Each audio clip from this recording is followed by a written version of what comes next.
Ассалаумағалейкум, құрметті мұсылман бауырлар. Сапар намазы туралы бір кішкене мәлімет айтып өтейін.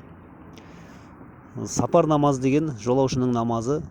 Фарыздарды 2 рәкат қылып оқиды, ал сүннеттерді оқымаса, өз еркі, оқитын болса толықтырып оқиды. Сапар намазы негізі оқылуы үйінен 90 шақырым жерден алыстаса, демек сапар намазын оқиды. 15 күнге қалатын болса бір жерде, ол мұқим болмайды, сапар намазын оқиды. Ал егер 15 күннен артық қалатын болса, онда намаздарды толықтырып оқиды. Сапар намазының жолаушының көлікте оқитын намазы. Жолаушы көлікте намазын ыңғайына қарай оқиды. Мысалға, ұшақта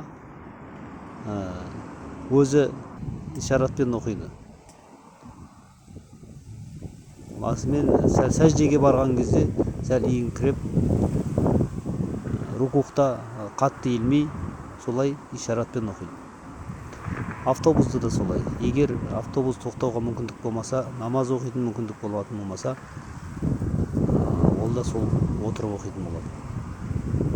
Ал егер өзіңіздің көлігіңіз болса, ол әрине өз еркіңіз өзіңізде тоқтап, ыңғайлы жерге тоқтап, жай намазыңызбен намазды, сапар намазын оқи берсеңіз болады.